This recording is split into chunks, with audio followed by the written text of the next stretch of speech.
关于林芝的发展，可以从60年代开始说起。刚开始的林芝市区面积比清华大学还小。美丽的西藏林芝是什么样子呢？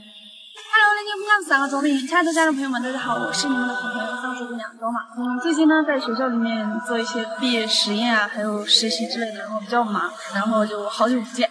今天呢有空，然后就出来了。那么今天这期视频呢，继续给大家介绍江南小城市林芝。林芝在2015年才成为地级市，1986年到2015年之间还叫地区，1963年到1986年之间，林芝是拉萨的县城。关于林芝的发展，可以从60年代开始说起。刚开始的林芝市区面积比清华大学还小。当时上海毛纺厂决定远见西藏，职工们带上家人，一共有600多人到林芝建立了毛纺厂。毛纺厂挨着318国道，那也是林芝的第一条马路。而纺织一直到90年代都是西藏经济效益最好的工厂之一。林芝的城市发展也是围绕着毛纺厂的建设的。80年代前，林芝除了毛纺厂区、西藏农牧学院，只有零散的几栋水泥建筑以及没修好的泥土路，两边都是铁皮棚。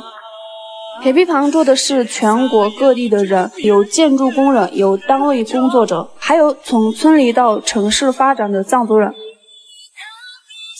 西藏林芝最早的餐厅是一家火锅店，名字叫做明苑。当时生意红火，整个市区的人基本都会过去。不过现在这家店已经退出历史舞台，只存在于林芝人的记忆中。和明苑有共同命运的还有林芝毛纺厂。毛纺厂的面积是当初林芝市的一半，厂区有出租房、学校、农场、汽修厂，是林芝最大的外来人口聚集地之一。另一个就是花园巷。毛纺厂从辉煌走向了落幕，当初能做质量最好的毯子，产品远销成都、北京，现在却不再做产品了。出租屋、学校都已经撤掉，只留下了几栋厂房。从毛纺厂的历史也可以见证林芝的发展。随着南方的发展，更先进的纺织技术都在浙广那一带。毛纺厂也找到了适合自己的路，通过转型发展，利用厂区的土地，打造一个林芝的经济小镇。目前的毛纺厂有小区、美食街，未来还有创业中心，所以是越来越好的。而明苑虽然没有了火锅店，但是在林芝修了一栋楼，有中餐、西餐以及 KTV。各地的小发展代表着林芝的大发展。1986年，林芝的 GDP 是6600万，人口只有13万，市区只有3万人左右。当时经济主要依靠于第一产业，也就是农业。90年代初，全国各省开始对西藏进行援建。到了2005年，林芝的 GDP 发展为12亿元。从2005年到2020年，林芝 GDP 达到了180亿元左右。第三产业占比70%，旅游人次达到227万，市区人口将近10万。从第一产业到第三产业转变，说明林芝外来人口增长，开始有高新技术工作，未来发展更有潜力。截至2020年，林芝市的工业企业超过100家，存续的私人企业也超过1000家，经济活力得到保障。现在的林芝城建面积12平方公里，从一条马路变成10几条马路，从铁皮坊变成整洁的楼房。虽然林芝是5线小城市，有人说只有县城大小，但是麻雀虽然小，五脏俱全。大城市有的东西林芝都有，美食娱乐都不缺。对于卓玛来说，西藏林芝通过短短的发展，从只有一条马路发展成具有规模的城市。这个就是林芝最开始的泥土路，也是林芝的主干道。八一大街每天都是车来车往，我觉得很繁华。马上林芝到拉萨的铁路就要开通了，这是西藏第一条电气化铁路，而且是复兴号，林芝未来可期。那么今天呢就讲这么多，然后后面会更详细。好了，那今天这个视频呢就到这里，点关注不迷路，我们下期视频再见，拜拜。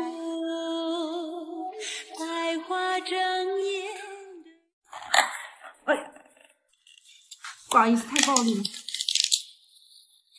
这啥呀？哦，生肉酱。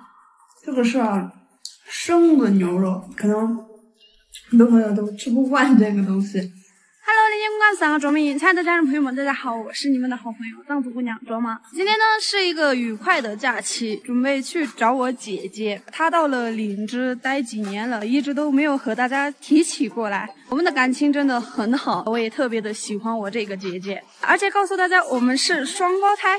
所以今天她邀请我说是我从来都没有吃过的藏菜，所以我现在去找她，说起来还是挺期待的。那走了。现在呢，我已经到姐姐家了，现在担任我的临时摄影师，给大家打个招呼呗。哎，算了算了，我不好意思。来嘛来嘛，有什么不好意思的？哎呀，哎，这位呢是我的姐姐，名字叫白马拉姆。大家好，我叫白马拉姆，是卓妈的姐姐，我现在在林芝工作，感谢大家对卓妈的支持。好了，那镜头就交给你了。今天是请你吃饭的，我就不录镜了，就拜拜。其实河藏菜我都没有吃过，今天你想请我吃什么？等一会儿你就知道了。一杯天上的水，长着明眼人生。茶不色和红。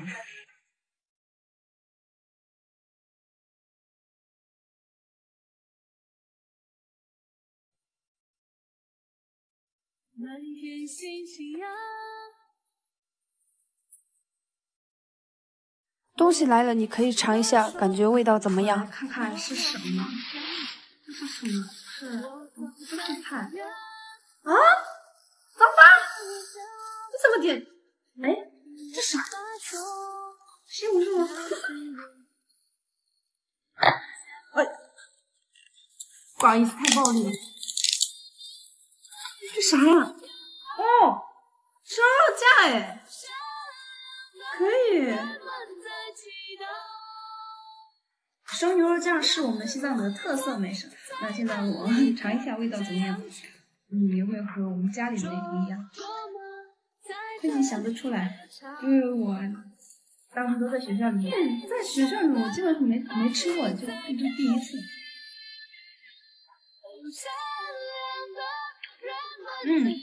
可以。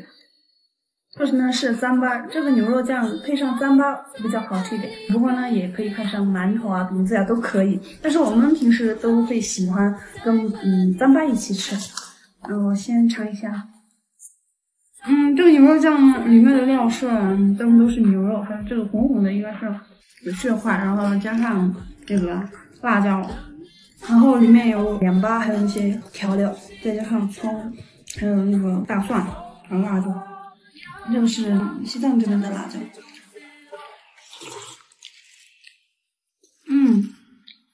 这样吃真的好好吃。